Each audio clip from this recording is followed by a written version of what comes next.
आगरा में Agra police commissionerate द्वारा यातायात माह कार्यक्रम का आयोजन किया, जो कि आगरा पुलिस कमिश्नर दीपक कुमार द्वारा इस यातायात माह कार्यक्रम का शुभारंभ फीता काटकर किया गया। यातायात माह के अंतर्गत यातायात पुलिस ने यातायात से संबंधित तमाम तरह के इंस्ट्रूमेंट का प्रदर्शन किया,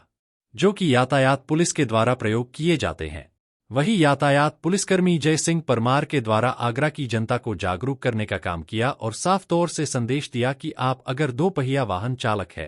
तो आपको हेलमेट का इस्तेमाल करना चाहिए और अगर 4 पहिया वाहन चला रहे हैं तो आपको सीट बेल्ट का विशेष तौर से इस्तेमाल करना चाहिए और इतना ही नहीं, यातायात के जो नियम है उनका पालन करना चाहिए, नहीं तो एक्सीडेंट होने की स्थिति में सीधे यमराज से कोई बचा नहीं पाएगा। वहीं डीसीपी ट्रैफिक सोनम कुमार का कहना था, यातायात व्यवस्था को सुचारू रूप से चलाने के लिए यातायात पुलिस के अधिकारियों की तैनाती की गई है। इसके अलावा इराह ऐप के जरिए और जनता को जागरूक किया जाएगा कि जो स्पीड लिमिट है उससे ज्यादा गाड़ी ना चलाएं,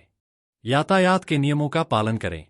वहीं जगह जगह जनता को जागरूक करने के लिए अलग अलग कार्यक्रम किए जाएंगे जिससे कि जनता जागरूक हो। यातायात माह का शुभारंभ आज किया गया और इसमें जो आने वाले समय में क्या क्या हम लोग ट्रैफिक में कार्य करेंगे, खासकर जो मेट्रो का कार्य चल रहा है आगरा में, उसके साथ कोऑर्डिनेशन बनाने के लिए अलग से एक एसीपी नियुक्त कर दिया गया है और बाकी कार्यों के लिए एडीसीपी ट्रैफिक भी संजय सर ने नियुक्त कर दिया है और एक एसीपी ट्रैफिक भी। इसके अतिरिक्त हम लोग जो ई राह ऐप है उस पर कार्य करेंगे। ट्रैफिक ड्यूटी के लिए ऐप, जीडी के लिए जो ऐप हम लोग चला रहे हैं उनको भी हम लोग यहाँ पर भी ट्रैफिक में भी इम्प्लीमेंट करेंगे।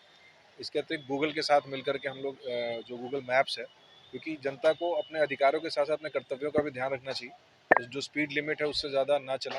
या जो भी नियम है उनका पालन करें, वो आपको गूगल मैप्स पे भी लाइव दिखाया जाएगा। तो इसके लिए हम लोग गूगल के साथ भी संपर्क स्थापित करके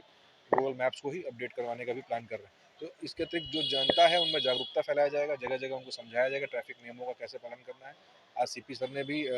जो छात्र यहाँ पे आए थे उनको यही समझाया, अगर आप ट्रैफिक नियमों का पालन करेंगे तो अगले 50 साल तक ट्रैफिक की समस्या स्वतः ही सॉल्व हो जाएगी। तो ये सारी चीज़ें हम लोग अगले 1 महीने में करने वाले हैं। इसके अलावा जो अपना जो 5E जो होता है ट्रैफिक का, इसमें इन्वायरमेंट हो गया, इन्फोर्समेंट हो गया, एजुकेशन हो गया, इंजीनियरिंग होगी, तो इन सारी चीज़ों पर भी अगले 1 महीने पे हम लोग विधिवत प्लानिंग करेंगे। अभी 3-4 दिन पहले ही एक मीटिंग अलग अलग, जिसमें डीएम भी थे और मेट्रो के लोग भी थे, सीईओ कैंट भी थे, जितने स्टेक होल्डर्स थे सभी लोग थे उसमें, उनके साथ एक मीटिंग हुई है और उसमें पूरा प्लान बना लिया गया है कि आने वाले समय में आगरा को ट्रैफिक की समस्या से कैसे हम लोग रिस्पाइट दिला पाएँ और उस पर ही कार्य हम लोग लगातार कर रहे हैं। फील्ड विजिट भी एसीपी इमरान है, जिनको एसीपी मेट्रो ट्रैफिक सिक्योरिटी भी दी गई है, तो वो उसका भी उन्होंने पूरा एमजी रोड का पूरा भ्रमण कर लिया है। इसमें एसीपी हरि पर्वत है, उनको भी लगाया गया है।